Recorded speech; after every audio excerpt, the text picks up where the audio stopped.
என் தமிழ் சமுதாயத்துக்கு வணக்கம். ரொம்ப நாள் கழித்து நான் போடுற வீடியோ இப்போ தாவேக்காக்கோசரம் போடுறேன். முதல்ல என்னுடைய வணக்கத்தையும் வாழ்த்துக்களையும் முதல்வர் விஜய் அவர்களுக்கு தெரிவிச்சுக்கிறேன். உண்மையாகவே இது பெரிய சாதனை சாதிச்சு காமிச்சிருக்கீங்க மிஸ்டர் விஜய். அதாவது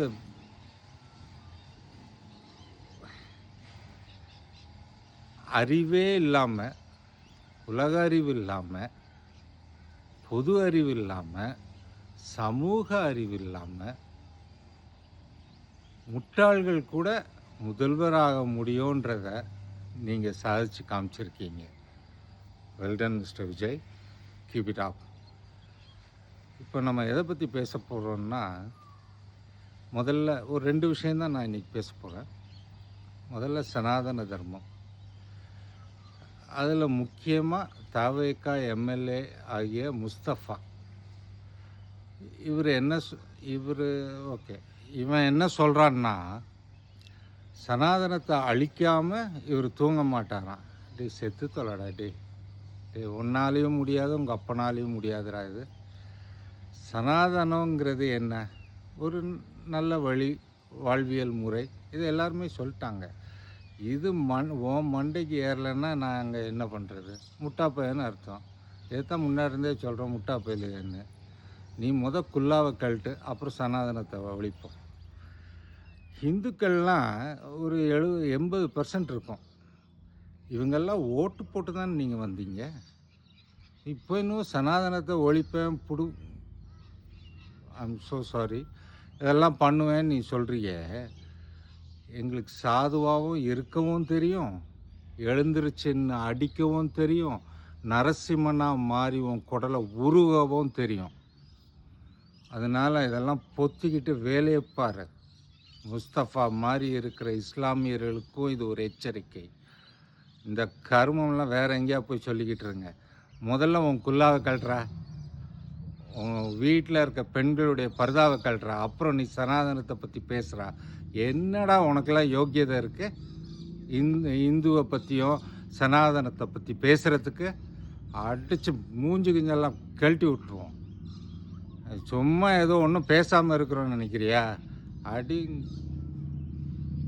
ஓகே, இது அத்தனை இஸ்லாமியர்களுக்கும் ஒரு எச்சரிக்கை. அத்தனை Christians who are against Hinduism. இந்தியாங்கிறது ஒரு செக்யூலர் நாடு. எல்லாருக்கும் பேச்சுரிமை இருக்குது. அது ஒழுக்கமாக இருக்கணும், அடக்கமாக இருக்கணும், வீட்டுக்குள்ளே தான் இருக்கணும் மதம். அதை கொண்டு வந்து வெளியே பேசிகிட்டு இருக்காதீங்க. அண்டர்ஸ்டாண்ட்? நாங்கள் எதாவது பேசுகிறோம்மா, இஸ்லாமியத்தை அழிச்சிருவோம், கிறிஸ்டியானிட்டி அழிச்சிருவோம். நீங்கள் ஏன்டா பேசிகிட்ருக்கீங்க? உங்கள் வேலைகளை பாடுறா. பெரியார் என்னடா பண்ணா? ஏதாவது தெரியுமாடா பெரியாரை பற்றி?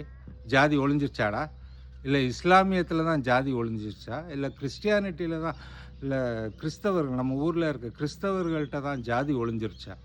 ஒழிஞ்சால் சந்தோஷப்படுறவங்க என்ன மாதிரி ஆட்கள் தான்டா. இதெல்லாம் பேசாதீங்க. நீ எம்எல்ஏ தான், இதுக்கு நீ என்ன கடவுளா? மண்ணாங்கட்டி ஒழிச்சிருவோம், ஞாபகம் வச்சுக்கோ. அடுத்து விஜய் அவர்களுக்கு வருவோம். ஊழல் இல்லாத தூய ஆட்சி. அடக்கார்ம, என்னையா ஊழல் இல்லாத ஆட்சி? நீ வர்றதுக்கு முன்னாடி சொன்ன நீ சிங்கம்னு. என்ன சிங்கம்? செத்ததை சாப்பிட மாட்டேன்னு சொன்னிய. இப்போ நீ சாப்பிட்றதெல்லாம் செத்தவன் தான்டா. ஏடிஎம்கே, முஸ்லீம் லீகு, விசிகா, அப்புறம் இன்னொரு இளவு, என்ன ஏதோ ஒரு இளவு, எல்லாம் செத்தவனைத்தானடா சாப்பிட்டுட்ருக்க. நீ சிங்கமா? நீ அசிங்கம்டா நாட்டுக்கு. ஒரு இளவு, ஒரு படிப்பறிவு, ஒரு மண்ணாங்கட்டி ஒன்றுமே இல்லாமல் எப்படா நீங்கள்லாம் வர்றீங்க? அறிவில்லை. இது மக்களுக்கு உண்டான கோரிக்கை. மக்கள் கொஞ்சம் யோசிங்க. படித்தவன் வரணும். அப்புறம் என்னைக்கு ஒருத்தர் நான் 2000 கொடுக்குறேன்னு ஒருத்தர் சொல்ல, இன்னொருத்தர் 2500 கொடுக்குறேங்கிறது, ஃப்ரீயாக சிலிண்டர் கொடுக்குறேங்கிறது, ஃப்ரீயாக மூக்குத்தி கொடுக்குறேன், அக்கா சொத்து, மாமன் சொத்து, மாமன் சீர், மண்ணாங்கட்டி. மக்களே கொஞ்சமாக புரிஞ்சுக்கோங்க.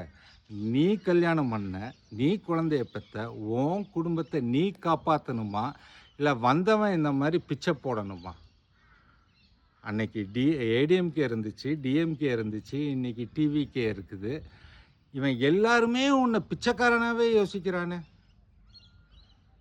உன்னுடைய வாழ்வாதாரத்தை உயர்த்துறதுக்கு இவனுக்கு யாருக்குமே மனசு இல்லை, யாருக்குமே மனசு இல்லை. பிச்சை போட்டால் இந்த மக்கள் ஓட்டு போடுவான்னு நினைக்கிறீங்கல்ல, மிகப்பெரிய தவறு, மிகப்பெரிய தவறு. என்னைக்கு விஜயும் இதெல்லாம் சொன்னாரோ அதுவும் திருட்டு கும்பல். இன்னொன்று, ஊழல் தூய சக்தின்னு இவர் சொல்கிறது, இப்போது கூடையே திருடனுங்களை வச்சுருக்காரு.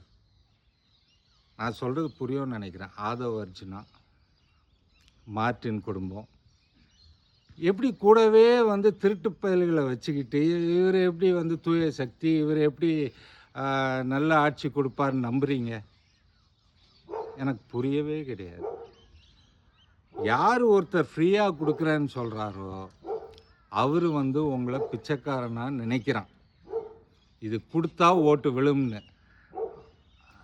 அது அவர் கொடுக்கவே செய்யட்டும், அதுவே தப்புன்னு நான் சொல்கிறேன்.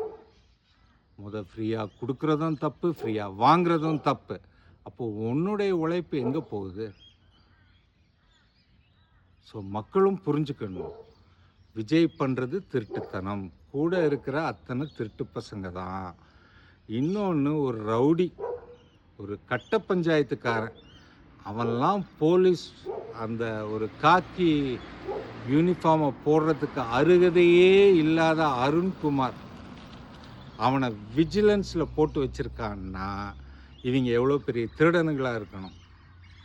எப்படி வேறு ஐபிஎஸ் ஆஃபீஸர்ஸே இல்லையா? நல்ல ஆஃபீஸர்ஸே இல்லையா?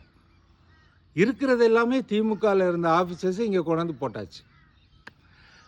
மக்கள் புரிஞ்சிக்க வேண்டியது, அதிமுக வந்தால் திமுகவை காப்பாற்றுவான், திமுக வந்தால் அதிமுகவை காப்பாற்றுவான், இந்த 2 பேர் வந்தால் இப்போ தாவேக்கா காப்பாற்றுவான், தாவேக்கா வந்தால் இந்த 2 பயல்களையும் காப்பாற்றுவான். இவனுக்கு எல்லாருமே ஊழலே கிடையாதா? யோசிங்கடா, டே படிங்கடா படிங்கடான்னு எதுக்குடா சொல்கிறோம்? முட்டாப்பயல்களா என்ன சொல்கிறதுன்னே எனக்கு புரிய மாட்டேங்குது. ஊழலே பண்ணலையா ஸ்டாலின்னு? அவர் கையிருப்பு 10,000 ரூபா, அவர் பொண்டாட்டி கையிருப்பு 40,000 ரூபா, 45 சவரன் 40 சவரனுக்கு குருவாயூரில் போய் கொண்டு போய் போடுறாங்கன்னா 40,000 வச்சுருந்தா அது எவ்வளோ திருட்டுத்தனம்? பொய்யா சொல்கிறாங்களா இல்லையா? இன்றைக்கி அவ்வளோ பெரிய பணக்கார குடும்பம் தமிழகத்தில் இல்லை, இந்தியாவிலேயே. ஏன் ஊழலை ஒழிக்கிறவன் அங்கே பண்ண முடியாது? இதுவும் இன்னொரு திருட்டு ஆட்சி. இதை நீங்கள் தயவு செய்து புரிஞ்சுக்கிடணும். எப்போ இந்த பயல்களெல்லாம் 3 பேரையும் ஒழிக்கிறோமோ அன்னைக்கு தான் நமக்கு விடிவு காலம். ஒருத்தர் பரிதாபமாக கத்திட்டு இருக்காரு, ஃப்ரீயாக கொடுக்க மாட்டேன்னு. சீமானன்னு தான் சொல்கிறேன், கொடுக்க மாட்டேன்னு சொல்கிறாரு. உண்மையான ஆளியா? உண்மையான ஆள். அவருக்கு கூட போடலாம்யா, கொஞ்சம் லூசு மாதிரி பேசுவார், பரவாயில்ல, அவருக்கு கூட போடலாம். இவனுங்கெல்லாம் திருட்டு பசங்க. கண்டிப்பாக படித்தவன் வரணும், மக்கள் யோசிக்கணும். இதை தயவு செய்து யோசிங்க. இந்த குழந்தை சொல்லிச்சு, பேத்தி சொன்னால் அறிவு வேணும். ஐயோ, அவங்களுக்கு என்னையா அரசியல் தெரியும்? அவங்களுக்கு என்னையா? இது பயங்கர திருட்டு பயலுகையா. So don't do it. யோசிங்க. அடுத்த எலெக்ஷன் வருது, இந்த 3 பேரையும் தோக்கடிச்சு ஏதாவது நல்லவனை ஜெயிக்க வைங்க. அவ்வளோதான் என்னுடைய இது. அடுத்த வீடியோவில் சந்திப்போம். நன்றி, வணக்கம். ஜெய்ஹிந்த். வாழ்க பாரதம், வாழ்க தமிழகம்.